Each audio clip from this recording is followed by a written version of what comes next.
hay'adda Evid ayaa aqoon kororsi u sameysay beeralayda gobolka Gibiley waxaana warbixintaasi noo soo diray wariyaheena Muuse Xuseen Xasan oo nooga soo warama gobolka Gibiley. hay'adda Evid ay wehelisay wasaaradda beeraha Soomaaliland ayaa maanta kulan ay ugu magac dareen maalinta beeralayda ugu qabtay 6 deegaan tuulo oo hoos yimaada degmada Arabsiyo deegaanka Agamsaha halkaasi oo ay ku barayeen sidii ay beeralaydu kor ugu qaadi lahaayeen xirfadda aqooneed ee u leeyihiin wax soo saarka dalagga beeraha. Geesta kale waxaanu booqanay beerta khaaska ah ee ay hay'adda Evid ku tababarto isla markaana ay ka beertay calafka xooluhu quutaan oo wax badan ka tara sidii u kobaca xooluhu iyo caanahoodu ay kor u kici lahaayeen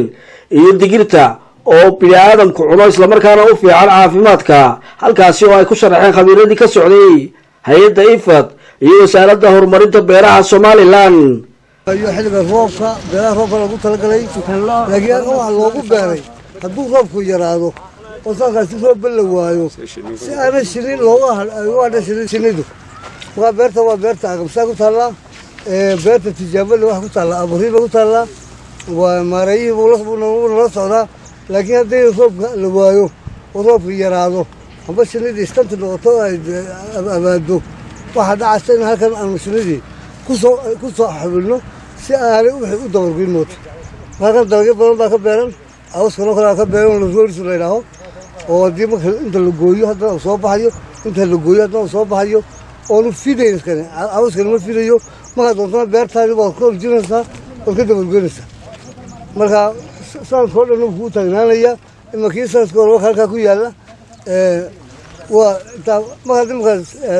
halka laaranaya kalbeenta shinnida ku rido ayuu noqonaya taas waa awskii wala tan faa'iideysa bulshada aad u mariyo ragba oo nagala soo qayb galay halkan oo aan ku qabanay markaa maanta field day aan ku qabanay Agamsa beertana dhex joogno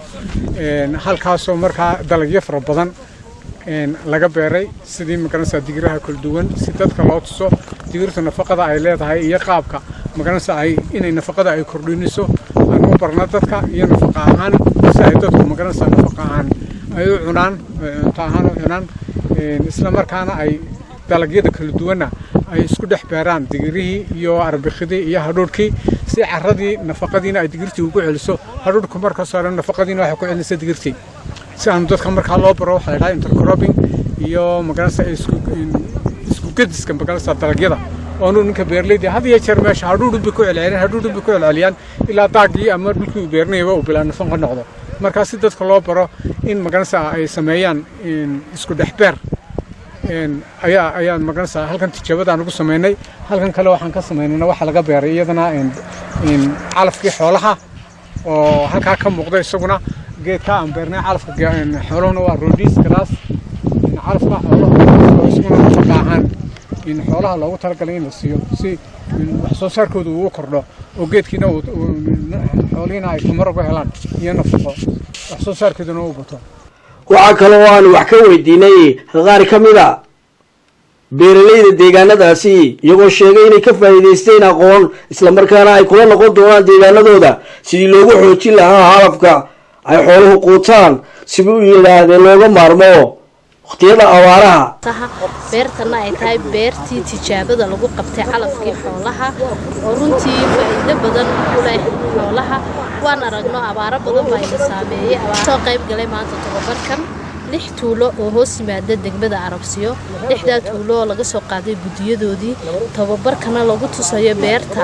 lagu tijaabinayo oo ah ku taala Agamsaha runtii Evid aad ay u mahadsan tahay wasaaradda beeraha oo isbarkan digirta iyo arbixida iyo baastada iyo garowga waxa soo dhan baa isku taray mooshaali baa la yiraahdaa moosha la siiyo ku naxdo caanana oo ku keen waxaan ku arkay anigu MCH kay ka baxdaa Arabsiyood ayay ka baxdaa marka ma garanayna nin cadaan oo caafimaad ahaan u yimid ayaa noo sheegay oo yiri baasha halkan ku taala maxaad u beeratay waxaan ku nidhi qurux baan u beeranoo meesha si ay cagaar u noqoto quruxna way leedahay buu yiri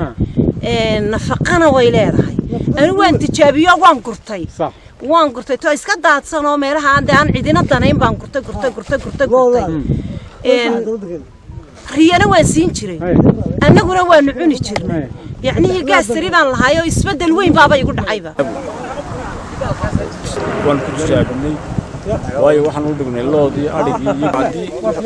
marka waxaa loogu talagalay in siidhkiisa la baahiyo oo dee Soomaaliland kara abaaraha soo noqnoqday ee muddadayna haystay oo xooluhu ay kaga gudbi karaan waayo markaa waa la goynayaa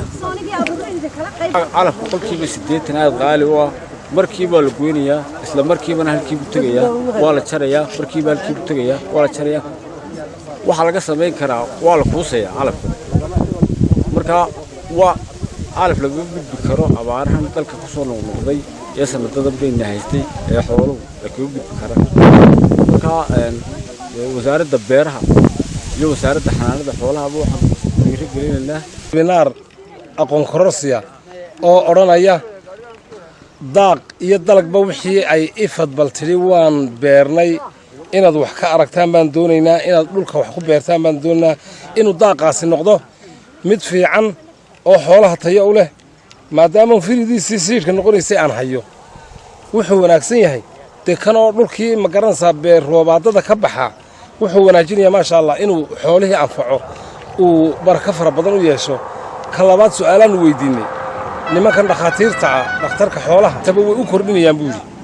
maasha allah marka anagu biyo ma hayna ila biyood ma haynaanu nidhi hay-adaha waxaan ku nidhi ma hayna ila biyood intanise waxay ku filan tahay ku baxday baanu nidhi waa il biyood haddaba markuu beertii roobaadka ku baxo sidee bay noqonayaan tayadiisi mar hadduu biqlo way wanaagsan tahay yidhaahdeen